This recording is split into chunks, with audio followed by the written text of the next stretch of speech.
Hi gang, Jeff McAleer once again, and today I am taking a look at Silent Victory, U.S. Submarines in the Pacific 1941 through 45, designed by Gregory M. Smith. This is from our friends over at Consim Press, and the game was also put together and is being released through our other friends, GMT Games.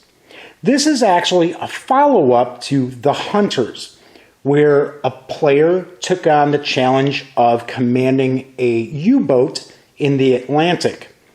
Silent Victory, of course, now you're going to take the con of a U.S. sub hunting Japanese shipping and warships. Taking a quick look at the back here. Keep in mind, this is a solitaire game, and it is driven by die rolls and charts along the lines of, the classic Avalon Hill game, B-17, Queen of the Skies. I will mention with the Hunters, which I happen to like quite a bit because I happen to really like B-17 as well, there were some folks who felt that the Hunters needed some tweaks and so on and so forth.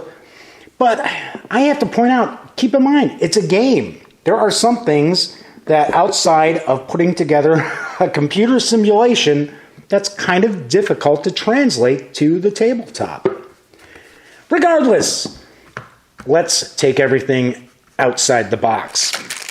All right, so we've got some dice. We've got some 10-siders, 6-siders, and a 20-sider. Well, this is different. Let's take a look and see what these cards are.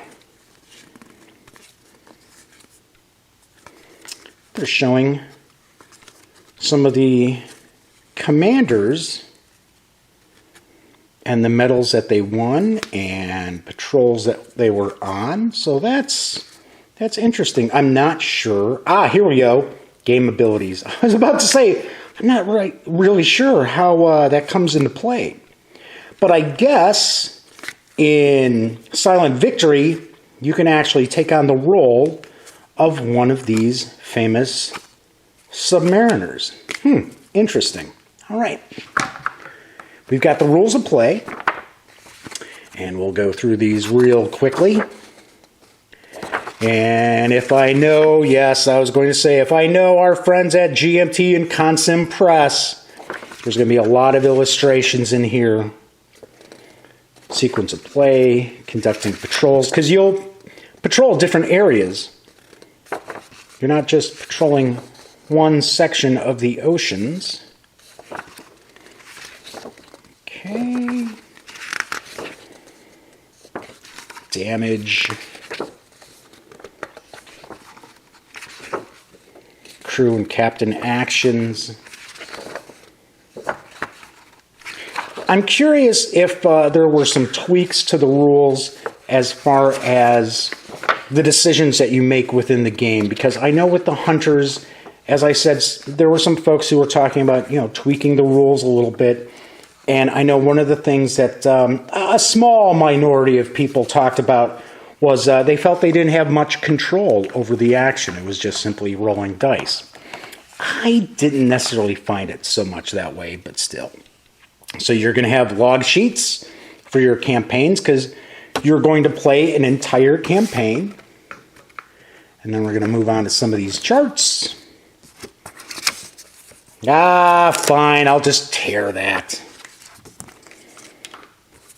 Showing patrol assignments, encounters, sub damage and repair,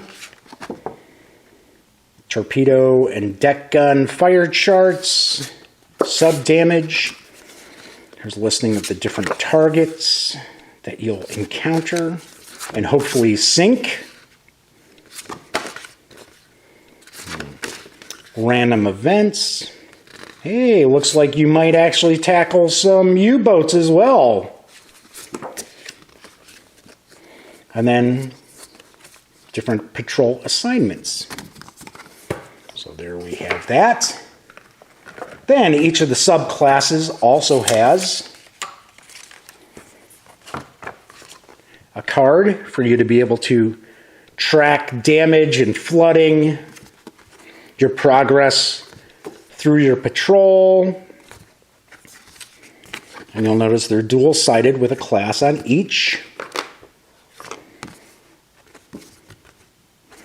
Very nice, very cool. Looks like we may have 10 different subclasses. And of course, when they become available during the war.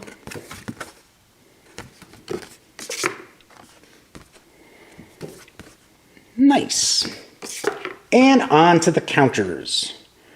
So we're seeing that some of these are warships. The Akagi, which was a carrier.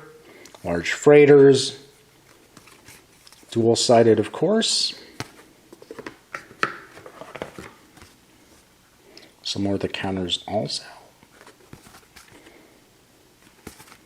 Cool deal. And looks like we've got maps for each of the patrol areas. Or some of the patrol areas, maybe they're on the same. Pretty cool. That's pretty cool. I don't recall that being in the Hunters. All right. And then there's also...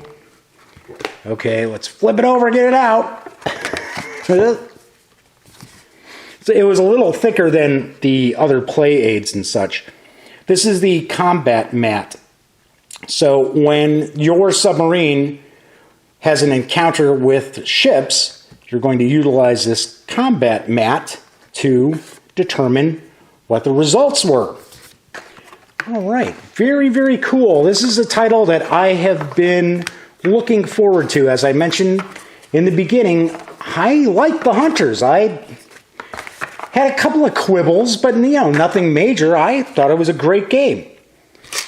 And that's what you have when we take everything outside the box for Silent Victory from Consim Press. If you happen to like our videos, be sure to become a patron on our Patreon page to help us continue to bring you these videos. But regardless, keep in mind you want to visit thegaminggang.com for all the latest in gaming news and reviews, as well as comics, movies, TV. Come on, you know the drill by now. Get your geek on at the Gaming Gang. I'm Jeff McAleer, and until next time, thanks for watching.